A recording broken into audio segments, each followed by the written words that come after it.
নমস্কার দর্শক বন্ধুরা, অতনুপালের ইউটিউবে সকলকে স্বাগত জানাই।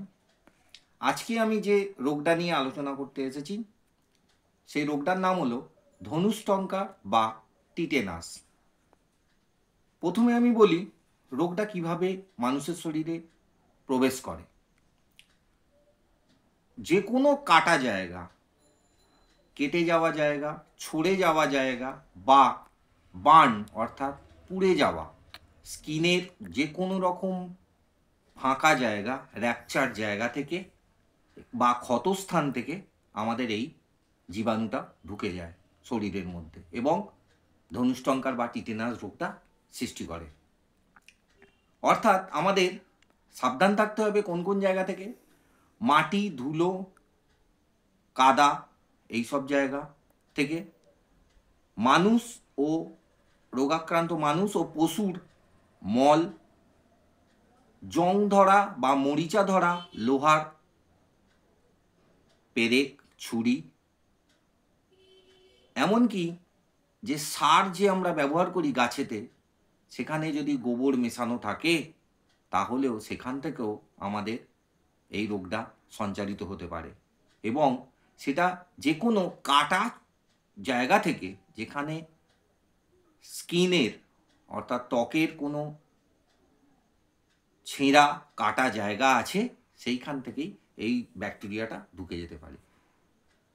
এবার বলি রোগটা একটা মারণ ব্যাধি এবং এই রোগটা একটা ব্যাকটেরিয়া ঘটিত রোগ। ব্যাকটেরিয়াটার নাম হলো ক্লস্ট্রিডিয়াম টিটেনি।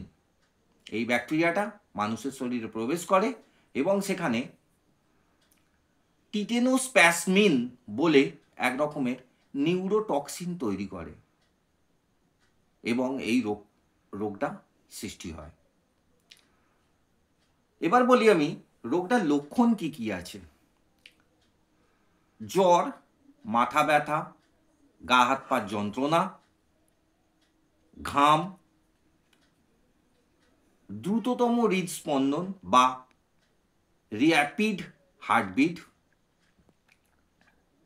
যদি টিকা না নেওয়া থাকে সেক্ষেত্রে নিউবর্ন বেবি এবং গর্ভবতী মহিলাদের ক্ষেত্রে এই রোগটা খুব কমন এবং সিরিয়াসভাবে দেখা যায়। অর্থাৎ সেক্ষেত্রে রোগের ক্ষেত্রে অর্থাৎ গর্ভবতী মহিলাদের প্রথমেই গর্ভবতী সুনিশ্চিত করার পরেই তাদেরকে এই টিটেনাসের ইঞ্জেকশন দিয়ে নিতে হবে। আর যদি আর রোগ লক্ষণ কি আছে না, অনেক ক্ষেত্রে দেখা যায় হাত ও পায়ের খিঁচুনি হয় এবং সেটা আস্তে আস্তে বেঁকে যেতে পারে। এমনকি পিঠের শিরদাঁড়াও, মেরুদণ্ডও বেঁকে গিয়ে ধনুকের মতো আকার নিতে পারে। সেক্ষেত্রে হাড় ভেঙেও যেতে পারে। এই জন্য এই রোগটাকে আমরা ধনুষ্টঙ্কার রোগও বলে থাকি। আর কি না, এই রোগের এই টক্সিনের সংক্রমণের ফলে আমাদের যে জ মাসল আছে, অর্থাৎ যেটার মাধ্যমে আমরা মুখমণ্ডলে মুখ হাঁ করতে পারি এবং বন্ধ করতে পারি, সেই মাসলের মধ্যে একটা স্প্যাজম বা খিঁচুনিও তৈরি হয়ে যায় এবং তার ফলে আমরা ঠিকভাবে কোনো খাবার গলদকরণ করতে পারি না এবং মুখ হাঁও করতে ভালোভাবে পারি না। তাই এই রোগটার আর একটা নাম হলো লকড জ ডিজিজ। মনে রাখতে হবে আমাদের এই রোগ থেকে রক্ষা পেতে গেলে কোনো কাটা, ছেঁড়া বা বার্ন হওয়া বা পুড়ে যাওয়া চামড়া ফাঁকা অবস্থায় রাখা যাবে না। কোনো রকম উন্ড বা ক্ষতস্থানও ফাঁকা রাখা যাবে না। সেক্ষেত্রে ধুলো ময়লা থেকেও এই রোগটা সংক্রমিত হতে পারে। তাই যদি কোনো উন্ড বা শরীরে কাটা জায়গা থাকে, সেই জায়গাটা প্রথমে আমাদের স্টেরাইল জল অথবা প্রোভিডোন আয়োডিন লোশন দিয়ে ভালো করে পরিষ্কার করে নিতে হবে এবং প্রয়োজন মতো সেটাকে স্টেরাইল গজ দিয়ে সুন্দর করে বেঁধে রাখতে হবে, যাতে না কোনো রকম ধুলো ময়লা বা কোনো রকম সংক্রমণ হওয়ার সম্ভাবনা না থাকে। আর কি না, যদি কাটা জায়গা থাকে বা কেটে যায় সেক্ষেত্রে ব্যথার ওষুধ তাকে দেওয়া যেতে পারে। আর কি না, প্রতিদিন অন্তত 2 বার করে তার এই উন্ড বা ক্ষতস্থান পরিষ্কার করতে হবে প্রভিডন আয়োডিন লোশন দিয়ে। আর তাকে 72 ঘন্টার মধ্যে তাকে এই টিটেনাস টক্সয়েডের যে ইঞ্জেকশন, সেই ইঞ্জেকশনটা নিয়ে নিতে হবে। এই রোগের ম্যানেজমেন্ট কি আছে, না কিভাবে আমরা এই রোগ থেকে রক্ষা পেতে পারি?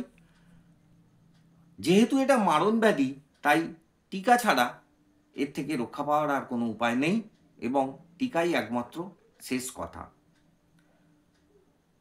কোনো কাটা জায়গা বা বার্ন হওয়া জায়গা, সেইটাকে ভালো করে পরিষ্কার করতে হবে, আইদার প্রভিডন আয়োডিন লোশন অথবা অয়েনমেন্ট দিয়ে সেই জায়গাটাকে ভালো করে ঢেকে রাখতে হবে, যাতে বায়ু থেকে বা কোনো ধুলো ময়লা থেকে এই রোগটা সেখানে সংক্রমণ না হয়। আর সেই জায়গাটাকে ভালো করে বেঁধেও রাখতে হবে স্টেরাইল গজ দিয়ে, এবং প্রতিবার ওয়াশ করার সময় আমাদের কিন্তু স্টেরাইল ওয়াটার ইউজ করতে হবে, না হলে এই রোগটা সহজেই প্রবেশ করে যেতে পারে। সাথে তাকে ব্যথার ওষুধ খেতে হবে এবং আইএম ইঞ্জেকশন টিটেনাস টক্সয়েড নিয়ে নিতে হবে। নবজাতক বা নিউবর্ন বা নিওন্যাট যারা আছে তাদের জন্য তাদের যে ভ্যাকসিনাইজেশন যে শিডিউল আছে, সেই শিডিউল অনুযায়ী ডিপিটি টিকা তাদেরকে নিয়ে নিতে হবে। ডিপিটি মানে হচ্ছে ডিপথেরিয়া, পার্টোসিস এবং টিটেনাস এর যে টিকা হয়, এই টিকাটা শিডিউল অনুযায়ী তাকে নিয়ে নিতে হবে। আর যদি কোনো পূর্ণবয়স্ক ব্যক্তি এই রোগের হাত থেকে বাঁচতে চায়, তাহলে প্রতি 10 বছর অন্তর তাকে এই টিটেনাস টক্সয়েডের ইঞ্জেকশন নিয়ে নিতে হবে, যাতে তার শরীরের মধ্যে এর ইমিউনোগ্লোবিউলিন তৈরি হয় এবং তার ইমিউনিটি ঠিকঠাক বজায় থাকে। আর এই রোগ থেকে এইভাবেই আমরা এই রোগকে প্রতিহত করতে পারবো এবং এক্ষেত্রে আমরা এই রোগের হাত থেকে আমরা বেঁচে যেতে পারি। নমস্কার, ভালো থাকবেন, সুস্থ থাকবেন, আর অতনু পালের ইউটিউব চ্যানেল ফিট অ্যান্ড ফাইনটা সাবস্ক্রাইব করে দেবেন। ধন্যবাদ।